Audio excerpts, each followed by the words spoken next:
ഈ ഏകാധിപതികൾ രാജ്യത്ത് ഭരണത്തിലിരിക്കുമ്പോൾ ജയിലിൽ പോവുക എന്ന് പറയുന്ന ഓരോ പൗരൻ്റെയും കടമയാണ്. ഭഗത് സിംഗ് പറഞ്ഞതാണ്. അത് ഇന്നലെ ആ വാചകങ്ങൾ ഉരുവിട്ടുകൊണ്ടാണ് മഹാനായ ദേശാഭിമാന പോരാളി അരവിന്ദ് കെജ്രിവാൾ ജയിലിലേക്ക് മടങ്ങിപ്പോയത്. എനിക്കിത് മനസ്സിലാവില്ല. ഏകാധിപതി ഭരിക്കുമ്പോൾ നമ്മൾ തന്നെത്താൻ നടന്ന് ജയിലിൽ ചെന്ന് അവൻ തുറന്നില്ലെങ്കിൽ എന്ത് ചെയ്യും? ജയിലിൽ ചാടി അകത്തേക്ക് ചാടുക ആയിരിക്കും. എനിക്ക് എന്ത് ഫൂളിഷ്. ഞാൻ പണ്ട് ഈ ഒരു തമാശ കേട്ടിട്ടുണ്ട്. സ്വാതന്ത്ര്യ സമര പെൻഷൻ കിട്ടാനായിട്ട് ഒരാൾ അപ്ലൈ ചെയ്തു. അപ്പോൾ അപ്ലൈ ചെയ്യുമ്പോൾ ഇയാൾ ജയിലിൽ കിടന്നതും സംഗതി ചരിത്രമൊക്കെ എഴുതി കൊടുക്കണം. അപ്പോൾ ചരിത്രം നോക്കിക്കഴിഞ്ഞപ്പോൾ 2 ആഴ്ച ഇയാൾ ജയിലിൽ കിടന്നിട്ടുണ്ട്. എന്താണെന്ന് വെച്ചാൽ അന്ന് ജില്ലാ കളക്ടർമാർ സായിപ്പന്മാരാണ്. തുക്ടി സാഹിബ് എന്ന് പറയും. തുക്ടി സാഹിബ് എന്ന് പറഞ്ഞാൽ കളക്ടറായിരുന്നു. കളക്ടറാണ്. തുക്ടി സാഹിബ് എല്ലാം സായിപ്പായിരിക്കും. ഇന്ത്യൻസിന് ജില്ലാ കളക്ടറായിട്ട് വയ്ക്കില്ല. പിന്നെ അവസാന കാലമായപ്പോൾ കുറച്ച് വെച്ച് തുടങ്ങി. എനിവേ സായിപ്പായിരുന്നു. ഈ ജില്ലാ കളക്ടറുടെ കോമ്പൗണ്ടിൽ നിന്ന് വാഴക്കൊല വെട്ടി ഇവൻ മതിൽ ചാടുന്നതിനിടയ്ക്ക് പിടിക്കപ്പെട്ടു. ജയിലിലായി 2 ആഴ്ച. ഒരു കൊല വെട്ടിയതല്ലേ, മോഷണശ്രമം ആണില്ല. 2 ആഴ്ച ജയിലിൽ കിടന്നു. അപ്പം ഇവൻ്റെ വാദം, അപ്പോൾ ഈ ചോദിച്ചു ഇതെന്ത് സ്വാതന്ത്ര്യ സമരം എന്ന്. അയാൾ പറഞ്ഞു സ്വാതന്ത്ര്യ സമരമാണ്. ബ്രിട്ടനെ ഞാൻ സാമ്പത്തികമായിട്ട് ക്ഷീണിപ്പിക്കാൻ നോക്കുകയായിരുന്നു. എന്നെക്കൊണ്ടാവുന്നത് ഒരു വാഴക്കൊലയെങ്കിൽ വാഴക്കൊല, അത് ബ്രിട്ടീഷുകാരുടെ ആണല്ലോ, അയാളുടെ കോമ്പൗണ്ടിലാണല്ലോ നിൽക്കുന്നത്. അപ്പോൾ ഒരു വാഴക്കൊല വെട്ടി ഞാൻ കൊണ്ടുപോയി കഴിഞ്ഞാൽ അത്രയും ക്ഷീണം അവർക്കുണ്ടാവില്ലേ സാമ്പത്തികമായിട്ട്? വലിയൊരു ക്ഷീണമൊന്നുമില്ല, പക്ഷേ അണ്ണാറക്കണ്ണനും തണലായത്. അതിൻ്റെ പേരിൽ ഞാൻ ജയിലിൽ പോയി. അപ്പോൾ എനിക്ക് പെൻഷൻ കിട്ടണ്ടേ? ഇതാണ്. അപ്പോൾ ജയിലിൽ പോയതിൻ്റെ പേരിൽ പെൻഷൻ വാങ്ങുന്ന ധാരാളം പേര് നാട്ടിലുണ്ട്. അപ്പോൾ കേജ്രിവാളും ഇപ്പോൾ ഭാവിക്കുന്നത് ഇതുപോലെ വാഴക്കൊല വെട്ടിയ കേസിനാണ് കേജ്രിവാളിനെ പിടിച്ചിരിക്കുന്നത്. പുള്ളിയും ആണയിടുന്നത് ഭഗത് സിംഗിനെ വെച്ചിട്ടാണ്. അത് ഇക്വേറ്റീവാണ്. ഭഗത് സിംഗിനെ പോലെയാണ് ഞാൻ. അതെ. അപ്പോൾ അതുകൊണ്ട് ആർക്കും ഇപ്പോൾ ഗോവിന്ദച്ചാമിക്കും പറയാം, ഇത് തൂക്കിക്കൊല്ലാൻ വിധിച്ച ആൾക്കാർക്കും പറയാം ഞാൻ ഭഗത് സിംഗ് ആണെന്ന്. ശരി, പറഞ്ഞോളാൻ പറയും കേട്ടോ, അവസാനത്തെ പറച്ചിലല്ലേ. അപ്പോൾ അതുകൊണ്ട് അവർ പറഞ്ഞോളാം ഞാൻ ഭഗത് സിംഗ് ആണ്, ഞാൻ രാജ്ഗുരുവാണ്, ഞാൻ അസ്ഫുള്ള ഖാനാണ് എന്നൊക്കെ പറഞ്ഞ് ക്ലെയിം ചെയ്യാം ആർക്കും. ഏകദേശം ഭ്രാന്ത് പിടിച്ച അവസ്ഥ എത്തിക്കഴിയുമ്പോൾ ഇതുപോലത്തെ ക്ലെയിംസ് ഒക്കെ ഉണ്ടാവും.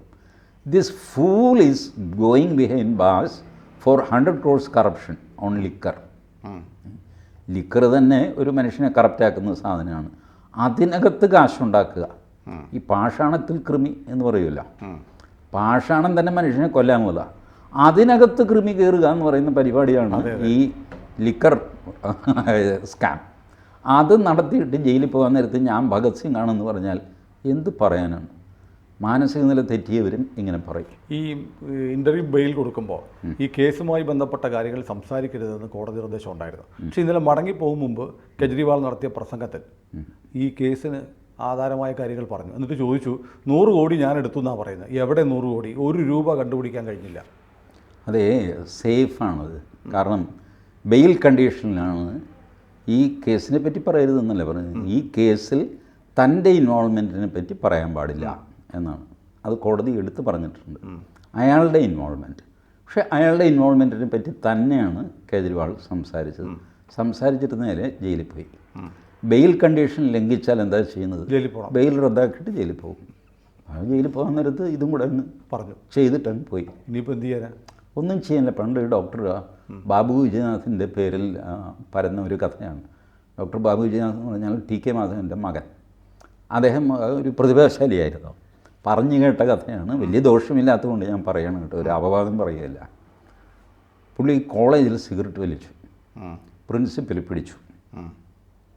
പ്രിൻസിപ്പലിൻ്റെ റൂമിൽ വിളിച്ചുകൊണ്ട് വന്നു, താൻ സിഗരറ്റ് വലിച്ചു 10 രൂപ പിഴവയ്ക്ക് മേശപ്പുറത്ത്. 10 രൂപയാണ് സിഗരറ്റ് വലിച്ചാലുള്ള പിഴ. ബാബു വിജയനാഥ് കൂളായിട്ട് പോക്കറ്റിൽ നിന്നൊരു 20ൻ്റെ നോട്ട് എടുത്ത് വെച്ചിട്ട് അടുത്ത സിഗരറ്റ് അവിടെ നിന്ന് തന്നെ കത്തിച്ചു. ഏതായാലും 10 രൂപയല്ലേ പിഴ, 20 ഇരിക്കട്ടെ.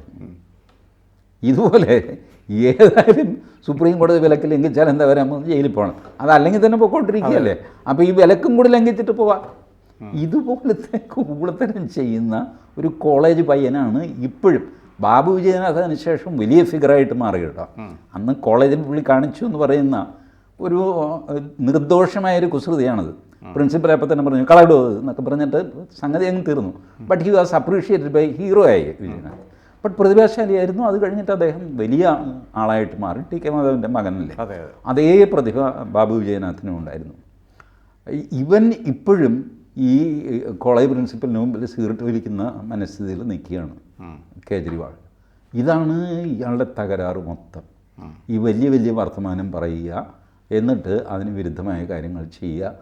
അതാണ് രാഷ്ട്രീയം. എന്നിപ്പോൾ ഞാൻ അനുഭവം കൊണ്ട് സുനിലിനോട് പലതും പറയാറില്ല. രാഷ്ട്രീയത്തിൽ ഇങ്ങനെ തട്ടിച്ചു, അയാളെ തട്ടിച്ചു, ഇയാളെ തട്ടിച്ചു എന്ന് പറഞ്ഞു. കേജ്രിവാൾ ഇത് യാഥാർത്ഥ്യമാണ് എന്ന് മനസ്സിലാക്കി ഇതങ്ങ് ചെയ്യാൻ ശ്രമിക്കുന്നു. അത് ചെയ്യാനുള്ള സാമർഥ്യം അയക്കില്ല. സാമർഥ്യം വേണ്ട ഇതിനൊക്കെ. മാത്രമല്ല, പഴയ പോലെയല്ല, ഇരിക്കുന്ന പ്രധാനമന്ത്രി ഇതിനേക്കാൾ സമർത്ഥനാണ്. പ്രധാനമന്ത്രിയോട് ചോദ്യം ഉണ്ടായി. നാട്ടുകാർ പറയുന്നുണ്ട് പത്രക്കാരെ അഭിമുഖീകരിക്കുന്നില്ല. അഭിമുഖീകരിച്ച ഒരു പത്രക്കാരൻ ചോദിച്ചു, കേജ്രിവാൾ ഇങ്ങനെ പറയുന്നു, ഏക് ചവന്നി തക് നഹി മിലി. 4 പോലും. ആ നാണയമുണ്ടല്ലോ 4 25 പൈസ, അതുപോലും ഇതുവരെ അവർക്ക് റിക്കവർ ചെയ്യാൻ പറ്റിയിട്ടില്ല. 100 കറോഡ് 10 കറോഡ് 15 കറോഡ് 500 കറോഡ് കഹാ ഗയ, ഏക് ചവന്നി തക് നഹി മിലി. ഇതാണ് ഇയാളുടെ വാദം. എന്ത് പറയുന്നു? മോദി പറഞ്ഞു, ഓ ജാൻതാ ഹെ സബ് കുച്ച്. കേജ്രിവാൾ ആരാ? IRS-ലുണ്ടായിരുന്ന ആളാണ്, ഇന്ത്യൻ റവന്യൂ സർവീസ്. കേജ്രിവാളിന് കട്ടാൽ ആ പൈസ എങ്ങനെ കൊണ്ടുപോകണമെന്ന് അങ്ങനെക്കറിയാം. മോദി പറഞ്ഞു, ഓ ജാൻതാ ഹെ ED കിധർ സെ ആയേഗാ, CBI किधर से आएगा, मजिस्ट्रेट का पावर क्या है, कौन सा फाइल कहाँ जाएगा, कौन सा पैसा कहाँ छुपाने का, ये सब जानता है जी. तो छुपाया है, अब एक दिन बाहर आएगा. कहाँ छुपाए मुझे तो मालूम नहीं, ഏജൻസി जाने. ഏജൻസി ഇത് കണ്ടുപിടിക്കും. കാരണം ഈ കക്ഷി ചെയ്തിരിക്കുന്നത് ബിറ്റ്കോയിനിലാണ് ബിസിനസ് ചെയ്തിരിക്കുന്നത്, കറൻസിയിലല്ല. ഞാനും സുനിലും തമ്മിൽ ഇപ്പോൾ കൈക്കൂലി നമുക്ക് ഭൂമി വെച്ച് കൈക്കൂലി കൊടുക്കാം അല്ലേ. എൻ്റെ ഒരു ആവശ്യം സുനിലിൽ നിന്ന് കഴിഞ്ഞാൽ ഞാൻ പറയും, ഇലവീഴ പൂഞ്ചിറയിലെ 5 സെൻറ്റ് സുനിലിന്. അതിൻ്റെ ആധാരം നാളെ അവിടെ രജിസ്റ്റർ ചെയ്യും. സുനിലിൻ്റെ ആളെ വിടും രജിസ്റ്റർ, ഫോട്ടോ നമ്മുടെ 2 പേരുടെയും ഫോട്ടോ അത് രജിസ്റ്റർ. ആരും അറിയില്ല. ഏതോ മോഹൻദാസ് ഏതോ സുനിലിൻ്റെ പേർക്ക് ഇലവീഴ പൂഞ്ചിറയിൽ 5 സെൻറ്റ് എഴുതി കൊടുക്കുന്നു. ഈ സാധനം ടപ്പെന്ന് പറഞ്ഞിട്ട് സുനിലിൻ്റെ കയ്യിൽ കിട്ടും. തീർന്നു. എന്നെ പരിശോധിച്ചാൽ, സുനിലിനെ പരിശോധിച്ചാൽ 10 പൈസ കിട്ടുക. സുനിലും ഞാനും പരിശോധിക്കും, എന്ത് വേണമെങ്കിലും പരിശോധിച്ചു. ഞങ്ങളുടെ 2 വീടും അരിച്ച് പിറക്കിയിട്ട് ഞാൻ കൊടുത്തതോ സുനിൽ വാങ്ങിച്ചതോ ആയ 5 പൈസ നിങ്ങൾക്ക് കിട്ടി. ഒറ്റ പൈസ കിട്ടിയോ? ഇല്ലല്ലോ. ഞാൻ ഭഗത് സിംഗ്, എന്നെ ജയിലിലിടുന്നു. ഇതാണ് പരിപാടി. ഈ തട്ടിപ്പിൽ ജനം പെടുമെന്നാണ് അദ്ദേഹം വിചാരിക്കുന്നത്. പക്ഷേ എക്സിറ്റ് പോളിലെ ഏറ്റവും വേസ്റ്റ് വന്നിരിക്കുന്നത് BJPക്ക് 6 സീറ്റാണ്. ഒരെണ്ണം പോകുമെന്ന് പറയുന്നു. ഇതാണ് വേസ്റ്റ് കേസായിട്ട് ഒരു സർവേയിലോ മറ്റോ വന്നിരിക്കുന്നത്. ഇത്രയും സർവേ 7-7 കിട്ടുമെന്ന് പറയുന്നു, ഒരെണ്ണം 7-6 കിട്ടുമെന്ന് പറയുന്നു. ഈ ഭഗത് സിംഗിൻ്റെ സ്വാധീനം അവിടെ പോയി.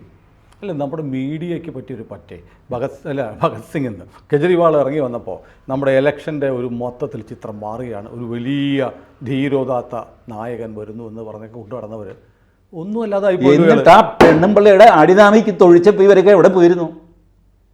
ഒരു ചർച്ച ഞാൻ കണ്ടിട്ടില്ല. അതെ, വലിയ വലിയ വായിൽ നിലവിളിക്കുന്ന ആൾക്കാർ, ഞാൻ പേര് പറയാൻ പോയി കഴിഞ്ഞാൽ വലിയ ലിസ്റ്റായി പോകും. I will not name them. എല്ലാവർക്കും അറിയാം. ഒരു സ്ത്രീയുടെ അടിനാവിക്ക് തൊഴിച്ചവനല്ലേ വിഭവ്. ഇവൻ അയാളെയും കൊണ്ട് ഇവൻ ലക്നൗവിൽ പത്രസമ്മേളനത്തിന് പോയി, ആ കട്ടയാനയും കൊണ്ട്. അവൻ ഹരിയാനയിൽ മുങ്ങി. അവസാനം ഡൽഹി പോലീസ് വന്നു, ഞങ്ങൾ അവിടെ വന്ന് എല്ലിൻ്റെ എണ്ണം 2 ആക്കണോ അതോ മര്യാദയ്ക്ക് ഇവിടെ വരുന്നു. ഞാൻ വരാൻ ചേട്ടാ വന്നു, കീഴടങ്ങി, പിടിച്ചോണ്ട് പോയി. ഇപ്പോൾ റിമാൻഡിൽ കിടക്കുകയാണ് ഇയാളുടെ വിശ്വസ്തൻ. എന്നിട്ട് ആ മനുഷ്യൻ ഞാൻ ഭഗത് സിംഗ് ആണ്, തേങ്ങയാണെന്നൊക്കെ പറയുന്നു. അയാൾക്ക് എന്ത് സ്വാധീനമാണുള്ളത്? I don't think he is going to succeed next time. ആ ഭഗവന്ത് സിംഗ് മാനിനെ നോക്ക്, പഞ്ചാബ് മുഖ്യമന്ത്രി. അയാൾ ഡൽഹിയിൽ വന്നിട്ടില്ല. അന്ന് ഇറങ്ങിയപ്പോൾ വന്നതാ. ജയിലിൽ നിന്ന് ഇറങ്ങിയപ്പോൾ സ്വീകരിക്കാൻ വന്നതിന് ശേഷം ആ മനുഷ്യൻ്റെ മഞ്ഞക്കോട്ടൊക്കെ ഇട്ട് തലക്കെട്ട് കെട്ടി സ്വല്പം തണ്ണി അടിക്കുമെന്നേ ഉള്ളൂ, വേറെ കുഴപ്പമൊന്നും ഇല്ലെന്നാണ് എനിക്ക് തോന്നുന്നത്. കാലുറക്കിയില്ല പലപ്പോഴും. പക്ഷേ ആ മനുഷ്യൻ ഡൽഹിയിലേക്ക് പിന്നെ വന്നില്ല. He is not seen. ഇപ്പം തിരിച്ച് ജയിലിൽ പോകാൻ നേരത്തെ ആൾക്കാർ കൈവീശുന്നുണ്ടല്ലോ. കൈവീശാൻ ഭഗവന്ത് സിംഗ് മാനില്ല, സഞ്ജയ് സിംഗ് ഇല്ല. ഇയാളുടെ ഈ BJP ഹെഡ് ക്വാർട്ടേഴ്സിലേക്ക് ഇയാൾ മാർച്ച് ചെയ്തല്ലോ, എന്നെ അറസ്റ്റ് ചെയ്യൂ എന്ന്. JP നഡ്ഡ പറഞ്ഞു, ഞാൻ വിചാരിച്ചാൽ നിങ്ങളെ അറസ്റ്റ് ചെയ്യാൻ പറ്റില്ല, ഡൽഹി പോലീസിനല്ലേ ചെയ്യാൻ പറ്റുള്ളൂ, എൻ്റെ കയ്യിൽ ഇപ്പോൾ അറസ്റ്റ് ചെയ്യാനുള്ള അധികാരമില്ല എന്ന്. പറ്റില്ല, എന്നെ അറസ്റ്റ് ചെയ്യുന്നു. പായൊക്കെ ഇട്ട് കിടന്നു അവിടെ. അരമണിക്കൂർ കഴിഞ്ഞപ്പോൾ എണീറ്റ് പോയി. ഭരതൻ എസ് ഐ എന്നെ അറസ്റ്റ് ചെയ്യൂ. അതെ, പോലീസുകാർ പറഞ്ഞു, മോനെ ഇവിടെ കിടന്നിട്ട് അറസ്റ്റ് ചെയ്യാനൊന്നും പോകുന്നില്ല, അയാൾക്ക് അറസ്റ്റ് ചെയ്യാനുള്ള പവറില്ല, നീ ഇരിക്കുന്നത് ഡൽഹി പോലീസ് ഹെഡ് ക്വാർട്ടേഴ്സിന് മുമ്പിൽ പോയിട്ട് അവിടെ അറസ്റ്റ് ചെയ്യാൻ പറഞ്ഞു കഴിഞ്ഞാൽ ചിലപ്പോൾ അറസ്റ്റ് ചെയ്തേക്കും. അല്ലാതെ ഈ പാവത്തിൽ പിടിച്ച് ഇയാളുടെ മുമ്പിൽ എന്നെ അറസ്റ്റ് ചെയ്യുന്നൊക്കെ പറഞ്ഞ് നഡ്ഡ പേടിച്ചു പോയി. നഡ്ഡ ബാൽക്കണിയിൽ വന്നിട്ട് അതിൽ പകുതി തുറന്നിട്ട് പറഞ്ഞു, എനിക്ക് അറസ്റ്റ് ചെയ്യാനുള്ള അധികാരമില്ല, എന്നെ ഉപദ്രവിക്കല്ലേ എന്ന് പറഞ്ഞു. എന്ത് ചെയ്യാൻ? ഇങ്ങനത്തെ നാടകമൊക്കെ കളിച്ച് നടക്കുന്നു. എന്നിട്ട് അയാൾക്ക് കൈയടിക്കാൻ മലയാളം മാധ്യമങ്ങൾ ആ പെണ്ണുപിള്ളിയുടെ ഫോട്ടോ എങ്കിലും ഇവർ കാണിച്ചിട്ടുണ്ട്. സ്വാതി മലിവാളിൻ്റെ ഇല്ല, ഇരകളുടെ ഫോട്ടോ ഞങ്ങൾ കൊടുക്കും. ഇരകളുടെ ഫോട്ടോ പറയണ്ട, പേര് പറയണ്ട, പേരും കൊടുക്കാൻ പറ്റില്ലല്ലോ. പക്ഷേ ഇങ്ങനെ പീഡനം, പന്തീരാങ്കാവ് പീഡനം എന്നൊക്കെ പറയുന്ന പോലെ ഡൽഹി പീഡനം എന്ന് പറഞ്ഞ് കാണിക്കാൻ ഞാൻ എന്താ, ചർച്ച ചെയ്യാൻ ഞാൻ എന്താ? ഒരു പറ്റിപ്പോയി, ക്ഷമിക്ക്. ഒരു തെറ്റോ? 100,000 തെറ്റ് ഇതുപോലെ. അല്ല, കെജ്രിവാൾ എന്തോ മലമറിക്കുമെന്ന് കരുതി, ഒന്നും സംഭവിച്ചില്ല, അതാണ് തെറ്റ്. ഓഹോ, കേജ്രിവാളിൻ്റെ PAക്ക് പകരം സുരേഷ് ഗോപിയുടെ PA ആയിരുന്നു. അയ്യോ എൻ്റെ ദൈവം, സുനിലിനെ തല്ലിയനെ. അതെ, ഇവിടെ വന്ന് എന്തിനാ എന്നെ തല്ലെന്ന് ചോദിച്ചാൽ ഇരിക്കട്ടെ നിനക്ക് 2 എന്ന് പറഞ്ഞ് തല്ലും. എന്നെ ഒരു വിഷം വിട്ട്, കാരണം ഒറ്റയടിക്ക് ചത്തു ആരോഗ്യം നോക്കിയാണല്ലോ പലപ്പോഴും തല്ലുന്നവർക്ക് പെട്ടെന്നൊരു വിവേകം വരും, അടിച്ച ചത്തുപോകും പോട്ടെ എന്ന് പറഞ്ഞിട്ട് അതുകൂടെ എനിക്ക് കിട്ടും. അതും കൂടെ ചേർത്ത്, അതാണ് എൻ്റെ കാര്യം. സുനിലിന് 2 കൂടെ അഡീഷണൽ, ഇത് മറ്റവനുള്ളതാണ്. മറ്റേ ഇന്നസെൻ്റ് ഇവനിട്ട് തല്ലുന്നില്ലേ, നീ എൻ്റെ മകനല്ലെങ്കിൽ തിരിച്ചു തള്ളടാന്ന് NN പിള്ളയെ തല്ലാതെ മറ്റേ കൂടെ നിൽക്കുന്നവനിട്ട് 1 കൊടുക്കുന്നുണ്ട് ഇന്നസെൻ്റ്. എന്നിട്ട് പറഞ്ഞു, ഇയാളുടെ പ്രായം വെച്ചിട്ട് ഞാൻ ഇയാളെ തല്ലുന്നില്ല, നിനക്കിരിക്കട്ടെ. അതുപോലെ സുനിലിന് കിട്ടും അഡീഷണൽ, എന്നെ തല്ലാതെ. ഏതായാലും ആപ്പ് ഈ തെരഞ്ഞെടുപ്പോടെ ഊരുമെന്നാണ് തോന്നുന്നത്. അവർ തന്നെ ഊരി, വേറെ ആരും ഒന്നും ചെയ്തില്ല. സ്വയം അവർ പണ്ട് കുരങ്ങനും സ്വയം ഊരുകയായിരുന്നല്ല, അത് കുരങ്ങനെ ആപ്പിലാക്കാൻ വേറെ ആരും ഊരിയതല്ല, കുരങ്ങനെ ഇതറിയാതെ ഊരിയതാണ്. ഊരി കുടുങ്ങി, എന്ത് ചെയ്യാൻ പറ്റും? ഏതായാലും ഇത് നമ്മൾ ഈ ഊരിയോ പെട്ടോ കുടുങ്ങിയോ എന്നുള്ളത് കൃത്യമായി നമുക്ക് നാളെ അറിയാം. കൂടുതൽ വാർത്തകളും വിശേഷങ്ങളും നിങ്ങളിലേക്ക് എത്താൻ ABC മലയാളം സബ്സ്ക്രൈബ് ചെയ്യുക, ബെൽ ബട്ടണും അമർത്തുക.